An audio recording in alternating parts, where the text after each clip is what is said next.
দেখো ভুসি চিংড়িগুলো খুব সুন্দর করে ধোয়া হয়েছে। তো বাঁধাকপি দিয়ে আমি ভুসি চিংড়ি দিয়ে তরকারি করব। তোমরা প্রথম থেকে লাস্ট দেখবে ধৈর্য ধরে। দিদি ভাইরা, এটা আমার তোমাদের কাছে আমার হাত জোর করে বলছি, খুব সুন্দর রেসিপি। তো আমার জলটা ফুটছে, আমি এটা সিদ্ধ দেবো।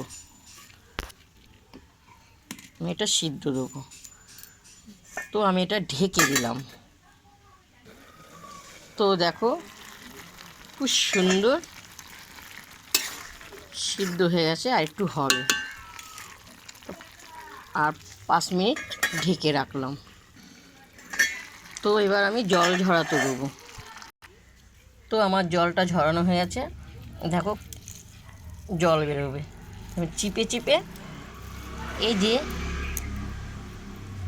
চিংড়ি মাছের দেওয়া হলো, এরকম করে সব চিপে দেখতে পাচ্ছ খুব জল বেরোচ্ছে। চিপে চিংড়ি মাছে আমি দেবো। তোমার সব দেশের স্বাদ মতন নুন আর হলুদ দিয়ে দেওয়া হলো। দিয়ে আমি একসঙ্গে ভালো করে মাখবো, সুন্দর করে মাখবো। এত সুন্দর লাগবে না খেতে।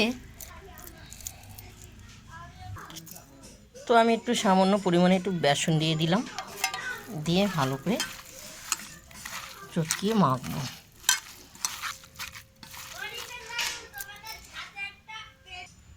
তো আমার মাখা হয়ে গেছে। আমি এইভাবে লম্বা লম্বা করে ভাজবো এক এক করে। খেয়ে দেখেছো চিংড়ি মাছ এইভাবে করে বড়া করে খাবে। তো দেখো আমি এক এক করে এভাবে ভাজবো।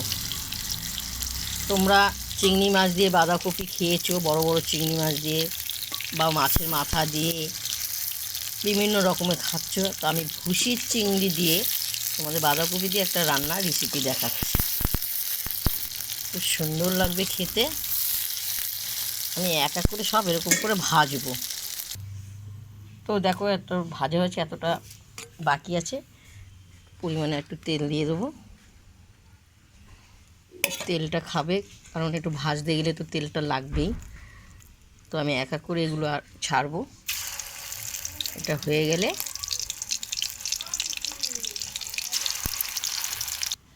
দেখো সম্পূর্ণ ভাজা হয়ে গেছে।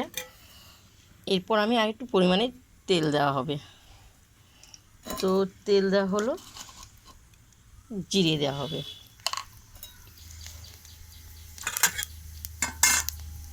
তো আমার জিরেটা হয়ে গেছে। আলুগুলো আমি লাল লাল করে ভাজবো। খুব সুন্দর লাগবে খেতে। এত সুন্দর বাঁধাকপি দিয়ে ভুসি চিংড়ির তরকারি, বা তোমরা এরকম ভেজে ডাল দিয়েও খেতে পারো, বা এমনি বিকেলবেলা টিফিনেও খেতে পারো। তো আমার আলুটা লাল লাল করে ভাজা হয়েছে। পেঁয়াজ, রসুন, আদা, শুকনো লঙ্কা, জিরে পেস্ট করা আছে, স্বাদ মতো নুন আর হলুদ সব দিয়ে দেওয়া হলো। দিয়ে আমি ভালো করে কষাবো। তো দেখো কষানো হয়ে গেছে।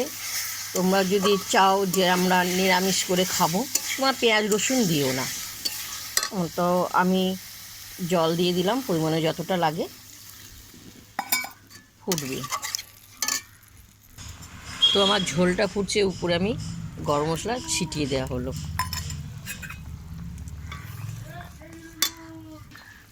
তো দেখো আমার আলুগুলো সিদ্ধ হয়ে গেছে, খুব সুন্দর সিদ্ধ হয়ে গেছে।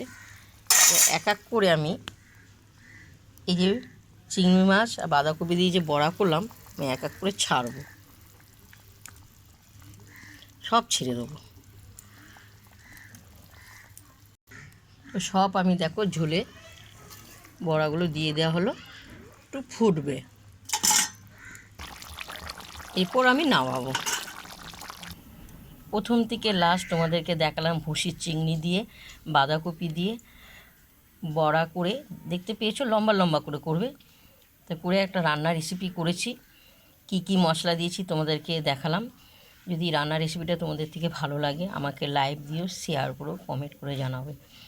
এইভাবে তোমরা রান্না করে খাবে দিদিভাইরা। খুব সুন্দর চিংড়ি মাছ তো চলো এখন আমরা ভাত খাবো, গরম গরম হয়ে গেছে, খুব গরম, আমি হাত দিতে পারছি না, দেখো একটুকুও ভাঙিনি।